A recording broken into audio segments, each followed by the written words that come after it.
নমস্কার বন্ধুরা, দীপাস কিচেনে আপনাদের সবাইকে স্বাগত। আমার একটু ঠান্ডা লেগেছে, তার জন্য গলার আওয়াজটা এরকম হচ্ছে। তো আমি আজকে নান রুটি বানাবো, তার জন্য আমি ময়দা নিয়ে নিয়েছি। এবার সব কিছু পরিমাণ মতো দিয়ে দিচ্ছি, আমি দেখিয়ে দিচ্ছি। নুনটা দিয়ে দিলাম, 1 চামচ ইস্ট দিয়ে দিলাম, আমি গুঁড়ো দুধ দিয়ে দিচ্ছি,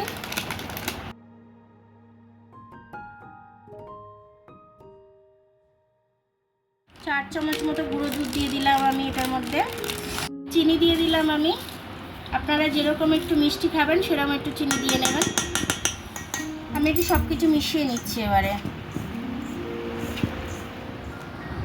আমি একটু টক দই দিয়ে দেবো।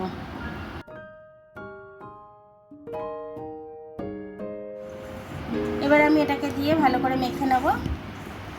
এখন বাটিতে আমি একটু গরম জল করে রেখেছি, গরম জলটা দিয়ে দেবো। আমি এটা দিয়ে ভালো করে একটু মেখে নিচ্ছি, তারপরে আমি উষ্ণ গরম জলটা দেব। এটা কিন্তু একদম উষ্ণ গরম জল, উষ্ণ গরম জল দিয়ে একটু একটু করে দিয়ে আমি মেখে নেব।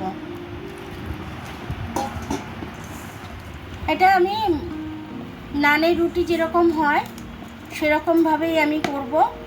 খুব পাতলা করব না, আবার খুব শক্তও করব না। আমি দেখিয়ে দিচ্ছি আপনাদেরকে। শুকনো অবস্থা আমি তেলটা দিতে ভুলে গেছিলাম, আমি এখন একটু তেলটা দিয়ে দিচ্ছি। এবার তেলটা দিয়ে আমি ভালো করে এটাকে মেখে নেব। দেখুন আটাটা আমার এরকমই নরম আমি রাখবো, বেশি শক্ত করব না। এবার আমি এটাকে গরম জায়গায় চাপা দিয়ে রেখে দেবো। একটু তেল দিয়ে দিচ্ছি ওপর থেকে যাতে না শুকায়। দেখুন এবার আমি চাপা দিয়ে দেবো। একবার দেখে নিন আমার আটার ডোটা একদমই প্রায় নরম, এবার খুব নরম না।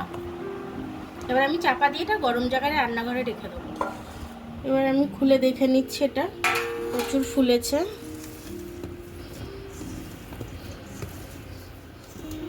এবার আমি একটা একটা করে লেচি কেটে নেবো এটার থেকে। লেচিগুলো কেটে নিয়েছি, এবার গোল করে নিচ্ছি আমি লেচিগুলো ভালো করে। আর একটুখানি রেস্টে রেখে দেবো, রেস্টে রেখে তারপরে আমি বাটার নানগুলো করে দেখাচ্ছি আমি। দেখুন আরও একটু ফুলে গেছে, সাইজে বড় হয়ে গেছে। এবার এটাকে আমি বেলে নেব। নানগুলো সেঁকতে দিয়ে দিলাম।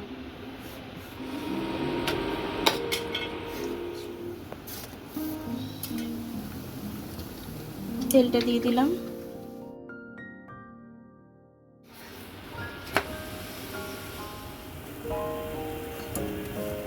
নানটা আমার ভাজা হয়ে গেছে, এবার আমি তুলে নেবো। বাটার নান আমার তৈরি হয়ে গেল। বাচ্চাদের টিফিন, তারপর এতে বড়দের টিফিন, লাঞ্চ বক্সেও দিতে পারেন আপনারা। বাটারটা এইভাবে মাখিয়ে নেবেন, বাচ্চাদের টিফিনে দেবেন, বড়দের লাঞ্চে দেবেন। সবাই হাসি মুখে খেয়ে নেবে, খুব ভালো করে টিফিন ফাঁকা করে আসবে। আপনারাও খেতে পারবেন, খুব ভালো লাগবে, পেটটাও ভর্তি থাকবে। একটা নান আমি ছিঁড়ে দেখাচ্ছি। দেখুন কিরম জালি জালি হয়েছে, নরম আর জালি জালি হয়েছে, একদম হাতের মুঠোয় চলে আসছে, একদম নরম সফট হয়েছে। এতগুলো নান হয়েছে।